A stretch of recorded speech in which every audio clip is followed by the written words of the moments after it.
3 summers ago I was staying in a caravan a long way from the nearest city. It was usually pitch black at night. I had given my word that I would not smoke inside, so at 1 a.m. I stepped outside for a cigarette. After a few minutes of standing in the darkness, I realized that I could see my hand quite clearly, something I'd noticed that I could not do on previous nights. So I looked up, expecting to see the glow of the full moon. But the moon was nowhere in sight. Instead, there was a long glowing cloud directly overhead. The Romans called it the Via Galactica, the Road of Milk. Today we call it the Milky Way. For those who missed the lesson at school that day, the basic facts are these. Remembering that 1 light year is equivalent to 6 trillion miles, our galaxy has a total diameter of somewhere around 100,000 light years. Our Sun is located towards the edge of one of the galaxy's spiral arms, about 26,000 light years out from the central bulge of the galaxy. It takes 200 to 250 million years for the Sun to complete one orbit of the central bulge. Surrounding the galaxy, above and below the disk, in a spherical halo, there are approximately 200 globular clusters, which may contain up to 1 million stars each. The Milky Way itself contains 200 billion stars, give or take. These numbers are essential to understanding what a galaxy is, but when contemplating them, some part of the human mind protests that it cannot be so. Yet an examination of the evidence brings you to the conclusion that it is. And if you take that conclusion out on a clear, dark night and look up, you might see something that will change your life. This is what a galaxy looks like from the inside, from the suburbs of our Sun. Through binoculars, for every star you can see with your naked eye, you can see 100 around it, all suspended in a grey-blue mist. But through a modest telescope, if you wait for your eyes to adjust to the dark and get the focus just right, you will see that mist for what it really is. More stars, like dust, fading into what tastes like infinity. But you've got to have the knowledge. Seeing is only half of it. That night 3 years ago, I knew a small part of what's out there. The kinds of things, the scale of things, the age of things, the violence and destruction, appalling energy, hopeless gravity, and the despair of distance. But I feel safe, because I know my world is protected by the very distance that others fear. It's like the universe screams in your face. Do you know what I am? How grand I am? How old I am? Can you even comprehend what I am? What are you compared to me? And when you know enough science, you can just smile up at the universe and reply, dude, I am you. When I looked at the galaxy that night, I knew the faintest twinkle of starlight was a real connection between my comprehending eye along a narrow beam of light to the surface of another sun. The photons my eyes detect, the light I see, the energy with which my nerves interact, came from that star. I thought I could never touch it, yet something from it crosses the void and touches me. I might never have known. My eyes saw only a tiny point of light, but my mind saw so much more. I see the invisible bursts of gamma radiation from giant stars converted into pure energy by their own mass, the flashes that flashed from the far side of the universe long before Earth had even formed. I can see the invisible microwave glow of the background radiation left over from the Big Bang. I see stars drifting aimlessly at hundreds of kilometers per second, and the space-time curving around them. I can even see millions of years into the future.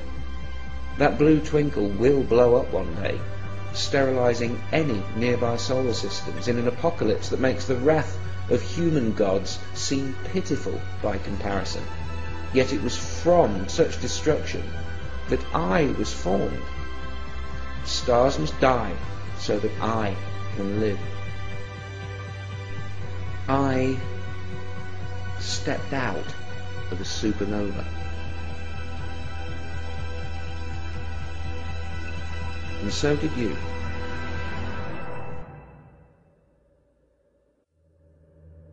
In light of this unarguable fact, this hard-earned knowledge, this partial but informative truth, what place then in the 21st century and beyond for the magical claims of organised religion? The first religions were primitive by any definition. For reasons of limited population, communication and plain old geography, they never grew to be anything other than a local concern. But religions mutate in time and grow in sophistication as each generation of holy men learn what works and what doesn't, what makes people obedient and what causes rebellion, what ideas people can easily escape and which will haunt them until they have to pray just to stop the nagging fear. When populations grew due to the slow but steady growth of knowledge, as if confronted by a bumper harvest, the religions went into an arms race with each other, from gods of wind and thunder and sea. The threats, incentives and claims of power escalate until every dominant organised religion has a god that is all-powerful, all-loving, all-seeing, and words like infinity and eternity are deployed cheaply, while all other words are open to abuse until they mean exactly what the religions want them to mean.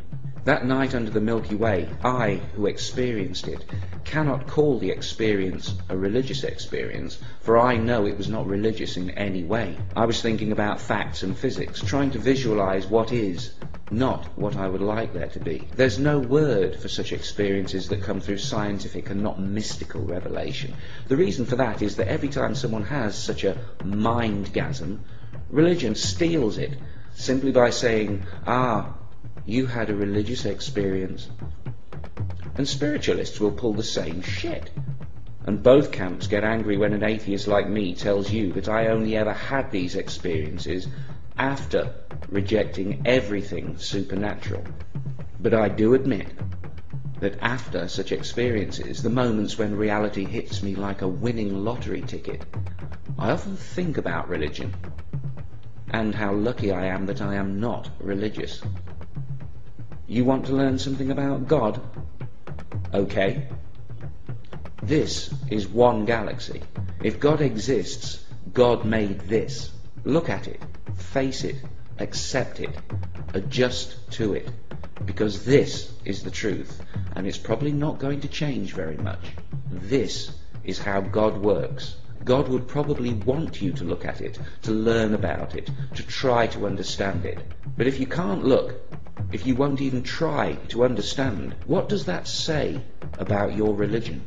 As Bishop Lancelot Andrews once said, the nearer the church, the further from God. Maybe you need to run away from the mosque, away from the church, away from the priest and the imams, away from the books, to have any chance of finding God. Squeeze a fraction of a galaxy into your mind, and then you'll have a better idea of what you're looking for. To even partially comprehend the scale of a single galaxy is to almost disappear. And when you remember all the other galaxies, you shrink 100 billion times smaller still. But then you remember what you are. The same facts that made you feel so insignificant also tell you how you got here. It's like you become more real. Or maybe the universe becomes more real.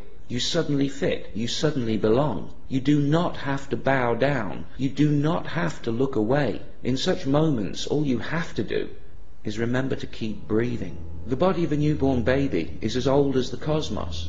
The form is new and unique, but the materials are 13.7 billion years old, processed by nuclear fusion in stars, fashioned by electromagnetism. Cold words for amazing processes. And that baby was you, is you. You're amazing, not only alive, but with a mind.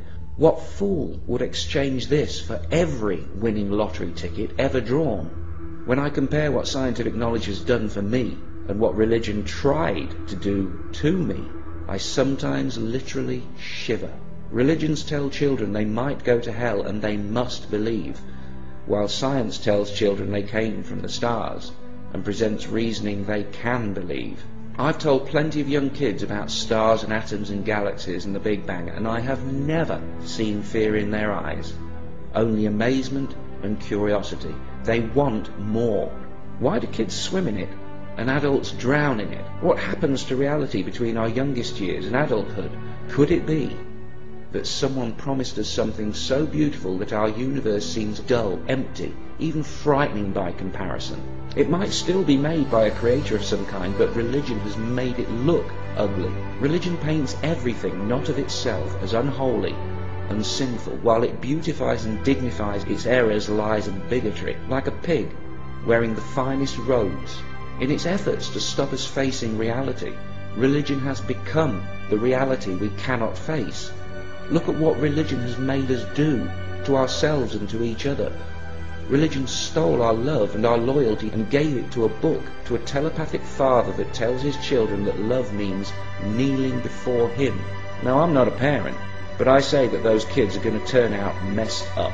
It cannot be healthy for a child or a species. We were told long ago, and for a long time, that there was only the earth, that we were the centre of everything.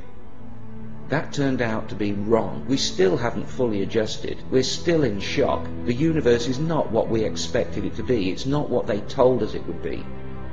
This cosmic understanding is all new to us, but there's nothing to fear. We're still special. We're still blessed. And there might yet be a heaven. But it isn't going to be perfect, and we're going to have to build it ourselves. If I have something that can be called a soul that needed saving, then science saved it from religion.